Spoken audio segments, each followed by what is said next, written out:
วิบัติพรมแดนกัมพูชาไทยขาดบองทาวิกาประมาณ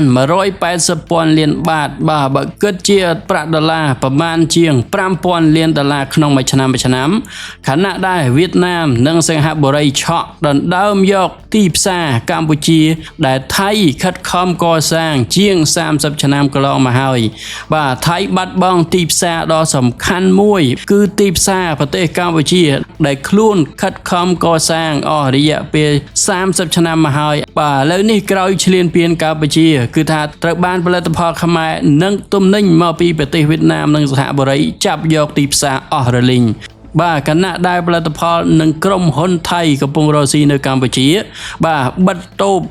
ดูรลมปดาให้อะไรนี่ยังเคยจะแสดงให้ยีเฮาระบายระบายพีทีทีAmazon 7-Eleven เนาะอะไรนี่คือถ้าบัดติดคลีให้ในขนมติกรงพนมเปญในซอลใต้กระสร้างได้การกับโดยกรมหนตี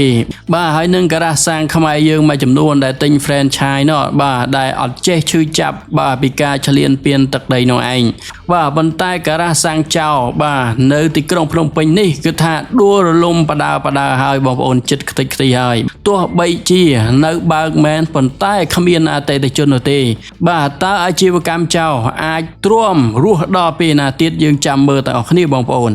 ให้ปรมีนตีปีชมนึงเลือกยกอัตบอดมาเตยบอลมวยได้มีจำนวนเชิงทาการตูดใบประตูปัวกัมพูชีเงียตรอกยนการอันตรายชีดยูอันโคลคณะริกุลเมดังนอมไทยท่าเปล่าและใบกรนโยบายพูดพอសូមគោរពជំរាបសួរពុកម៉ែបងប្អូនប្រិយមិត្តជាទីគោរពរាប់អានស្វាគមន៍មកកាន់វីដេអូវិភាគព្រឹត្តិការណ៍សំខាន់នៅថ្ងៃនេះនៅក្នុងវីដេអូនេះខ្ញុំមានអត្ថបទព័ត៌មានចំនួន2មកចែកជូនបងប្អូនប្រិយមិត្តសម្រាប់ថ្ងៃទី13 ខែឧសភាឆ្នាំ2026ឥឡូវនេះគឺយើងចូលទៅព័ត៌មានទី1ទាំងគ្នាយោងទៅតាមការចុះផ្សាយរបស់សារព័ត៌មាន Donation Thailand នៅថ្ងៃទី13 ខែឧសភាឆ្នាំ2026នេះចំនួនព្រំដែននឹងការបិទច្រកព្រំដែនរវាងកម្ពុជានិងថៃបាននឹងកំពុងដុតបំផ្លាញសេដ្ឋកិច្ចនៃប្រទេសទាំងពីរយ៉ាងធ្ងន់ធ្ងរដោយទំហំពាណិជ្ជកម្មថៃត្រូវបានកាត់ផ្តាច់ជាង $5,000 លាននៅក្នុងរយៈពេលជិត1ឆ្នាំកន្លងមកនេះអញ្ចឹងនៅក្នុងរយៈពេលតែជិត1ឆ្នាំទេថៃខាត់បង់ប្រាក់ជាង $5,000 លាន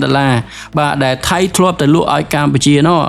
ជាង $5,000 នេះគឺជាទំហំពាណិជ្ជកម្មដែលថៃលក់ឲ្យប្រទេសកម្ពុជាមានកត់ត្រានៅក្នុងបញ្ជី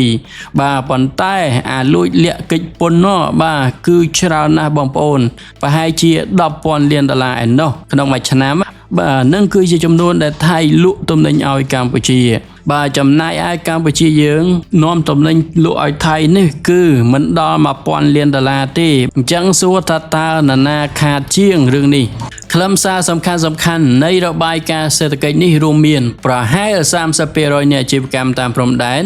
រួមមានក្រុមហ៊ុនដឹកជញ្ជូនភោជនីយដ្ឋានសណ្ឋាគារបានសម្រេចបិទទ្វាររៀងៗខ្លួនដោយសារតែមិនអាចទ្រទ្រង់ទៅនឹងការចំណាយប្រតិបត្តិការបានតើក្រុមហ៊ុនថៃនៅកម្ពុជា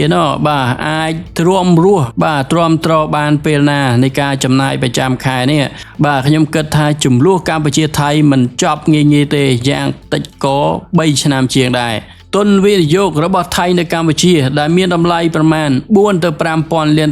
កំពុងរងផលប៉ះពាល់ខ្លាំងដែលបង្ខំឲ្យអាជីវកម្មខ្លះកាត់បន្ថយទំហំការងារឬក៏លក់អាជីវកម្មចេញជាក់ស្ដែងដោយការ៉ាសាំងចោលអញ្ចឹងឯងគេថាទម្លាក់ផ្លាកដូរក្រុមហ៊ុនដូរអីហើយដោយសារតែมันអាចទ្រាំទ្រទៅនឹងការពហិការរបស់បងប្អូនប្រជាពលរដ្ឋខ្មែរបានខណៈដែលថៃនិងកម្ពុជាកំពុងមានចំនួនប្រទេសជិតខាងបានឆ្លៀតឱកាសរុញទំនិញចូលទីផ្សារកម្ពុជាជំនួសឲ្យទំនិញថៃកន្លងមកថៃគេដៀលយើងថាម៉េចបងប្អូនគេដៀលថាបើសិនជាអត់ទំនិញថៃទៅខ្មែរបានអីហូបខ្មែរនឹងដាច់ពោះងាប់ហើយគេនិយាយចឹងណាបងប្អូនឥឡូវនេះគឺថៃចាប់ផ្ដើមដឹងខ្លួនហើយដោយខ្មោចងាប់7ថ្ងៃដឹងខ្លួនចឹងណាដឹងខ្លួនថាម៉េចដឹងខ្លួនថាមិនមែនមានតែថៃទេចេះផលិតទំនិញនោះប្រទេសកម្ពុជាក៏ចេះផលិតទំនិញប្រទេសនៅក្នុងអាស៊ានផ្សេងទៀតក៏គេចេះផលិតទំនិញដែរអញ្ចឹងការគិតបែបកង្កែបក្នុងអណ្ដូងរបស់ថៃពេលនេះទើបវាភ្ញាក់ខ្លួនបងប្អូនប៉ុន្តែគឺហួសពេលហើយ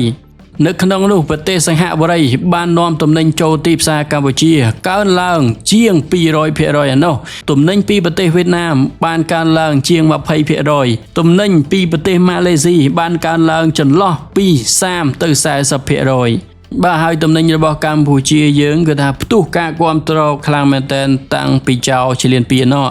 បាទឥឡូវនេះគឺថាសូមបងប្អូនប្រជាពលរដ្ឋខ្មែរបន្តបាទនិន្នាការពាក្យឯកាគាំទ្រផលិតផលជាតិរបស់យើងបាទដើម្បីជួយសេដ្ឋកិច្ចប្រទេសកម្ពុជាយើងឲ្យខ្លាំងបង្កើតការងារជូនបងប្អូនខ្មែរយើងវិញបាទកុំទៅយកលុយឲ្យចៅដល់ពេលចៅវាមានបានវាសបោការងារបាទវាឡើងកោតបាទវាឌីលថាយើងនឹងចេះចុះបាទឌីលថាយើងទេសកលកន្លះប្រទេសអីចឹងណោះបាទយើងជួយវាមានបានហើយវាឆ្លៀតមើងងាយយើងទៀតណែលោកវរតាតប្រធានក្រុមប្រឹក្សាធុរកិច្ចថៃកម្ពុជាបានបញ្ជាក់ថាការធ្លាក់ចុះនៃការបញ្ជាទិញទំនិញថៃមិនមែនបណ្ដាលមកពីបញ្ហាបច្ចេកទេសព្រំដែនតែមួយមុខនោះទេបាទចង់បានន័យថាមិនមែនបញ្ហារឿងបិទព្រំដែនតែមួយមុខទេ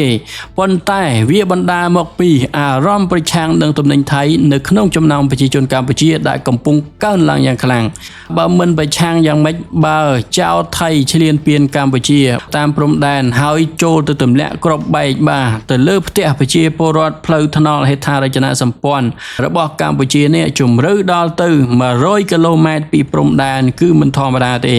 បាទអានេះមិនមែនជាចំនួនតូចតាចទេវាគឺជាការឈ្លានពានតែម្ដងចឹងហើយបានជាប្រជាជនកម្ពុជាបាទពាក្យឯកាទំនិញចោលបាទសូម្បីតែក្រុមប្រឹក្សាធុរកិច្ចរបស់ថៃជនជាតិថៃខ្លួនឯងក៏ទទួលស្គាល់អំពីកម្លាំងពាក្យឯការបស់បងប្អូនប្រជាពលរដ្ឋខ្មែរដែរគឺថាខ្លាំងមែនតើបងប្អូនបាទពីមុនគឺថាគ្រឿងទេសអីហ្នឹងសិតតែរបស់ថៃបាទឥឡូវនេះគឺថាសិតតែរបស់ខ្មែរទាំងអស់បាទនេះហើយគឺជាការលើកស្ទួយសេដ្ឋកិច្ចជាតិលោកវរតាតបានលើកឡើងថាភាគីទាំងពីរប្រើប្រាស់យុទ្ធសាស្ត្រនិយាយថាខ្លួនមិនសូវរងផលប៉ះពាល់ដើម្បីកុំឲ្យគេឃើញភាពទន់ខ្សោយប៉ុន្តែការពិតម្នាក់សិតតែដឹងថាភាគីទាំងពីររងគ្រោះដូចគ្នាការបិទច្រកនេះវាសិតតែប៉ះពាល់ហើយប៉ុន្តែសួរតើនរណាប៉ះពាល់ខ្លាំងជាងថៃនាំទំនិញលក់ឲ្យកម្ពុជាមួយឆ្នាំ $10,000 លានបាទបូកទាំងអាទិន្នន័យលួចលាក់បងប្អូនបាទចំណែកឯកម្ពុជាលក់ឲ្យថៃត្រឹមតែ900 លានប៉ុណ្ណោះក្នុងមួយឆ្នាំបាទអញ្ចឹងខុសគ្នាដល់ទៅ9 ដងឯណោះរវាងថៃយកលុយពីកម្ពុជាហើយកម្ពុជាយកលុយពីសេដ្ឋកិច្ចថៃមកវិញនោះបាទបងប្អូននេះគឺជាសញ្ញាអាសន្នសម្រាប់សេដ្ឋកិច្ចនៅតាមព្រំដែនប្រជាជនថៃដែលធ្លាប់រកស៊ីជាមួយកម្ពុជាបាទឥឡូវនេះគឺថាដាច់ផ្ងាហើយបងប្អូនប្រសិនបើចំនួននេះនៅតែបន្តអស់បន្លាយទីផ្សារកម្ពុជាដែលធ្លាប់ជាប្រភពចំណូលដ៏ធំរបស់ថៃបាទថៃលក់ឲ្យកម្ពុជា $10,000 លាន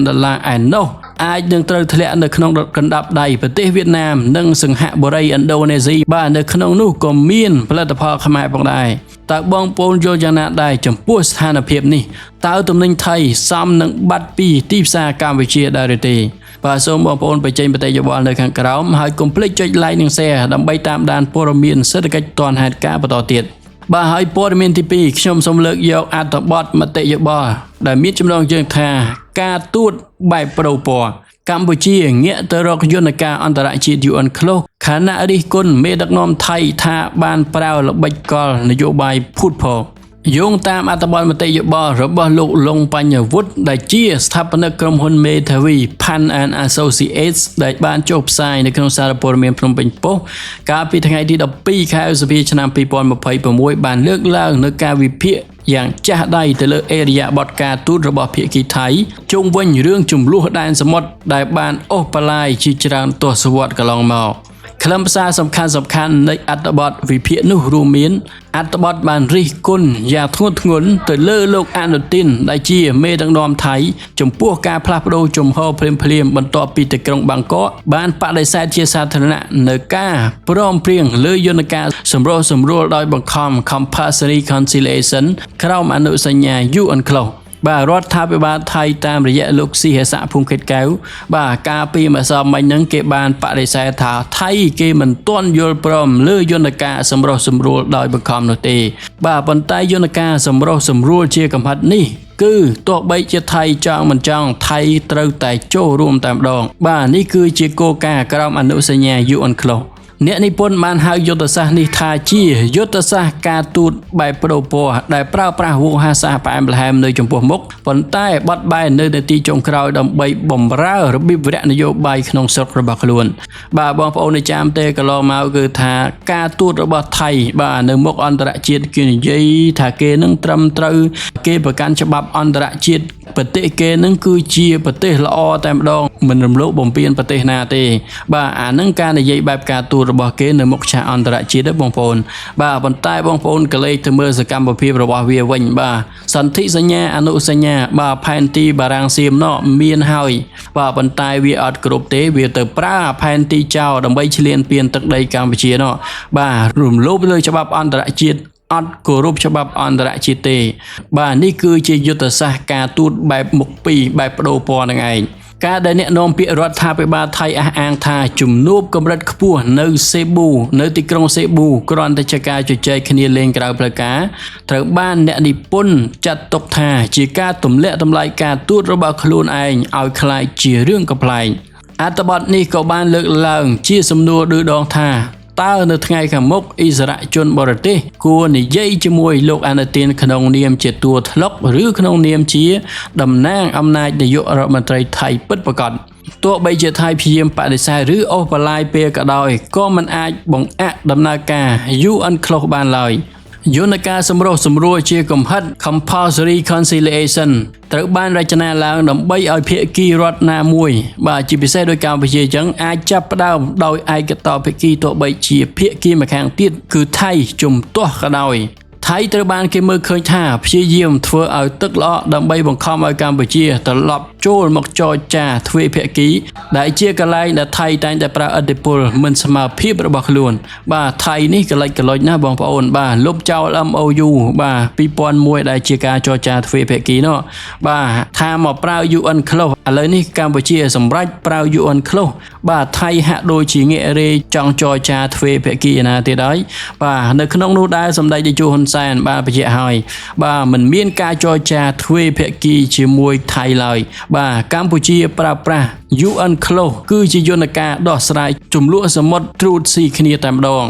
ដោយសារតែមូលដ្ឋានគ្រឹះនៃទំនុកចិត្តត្រូវបានបំផ្លាញដោយល្បិចកលបដូរពណ៌របស់ថៃការងាកទៅរកយន្តការ UN Close ឡើងជាជម្រើសទៀតហើយប៉ុន្តែវាគឺជាភាពចាំបាច់ដាច់ខាតសម្រាប់កម្ពុជាបាទចរចាទ្វេភាគីរដ្ឋាភិបាលរបស់វាមួយបាទគឺខុសគ្នារហូតបាទអញ្ចឹងហើយការចរចាទ្វេភាគីហាក់ដូចជាគ្មានប្រសិទ្ធភាពទេបាទអញ្ចឹងមានតែច្បាប់អន្តរជាតិ UN Close នឹងហើយដែលកម្ពុជាត្រូវតែប្រើជាដាច់ខាតបាទការពារកុំឲ្យវាកលិចកលុចទៀតជំហាននេះគឺដើម្បីការពារអធិបតេយ្យភាពជាតិនិងធានាថាដំណោះស្រាយត្រូវបានធ្វើឡើងតាមច្បាប់អន្តរជាតិជាជាងស្ថិតក្រោមអារម្មណ៍នយោបាយប្រែប្រួលរបស់មេដឹកនាំថៃបាទមេដឹកនាំថៃមួយគឺវាមាននិន្នាការនយោបាយខុសគ្នាអញ្ចឹងទុកចិត្តមិនបាននោះទេបាទបងប្អូនអត្ថបទនេះឆ្លុះបញ្ចាំងពីភាពតានតឹងដ៏ខ្លាំងក្លានៅពីក្រោយឆាកនយោបាយ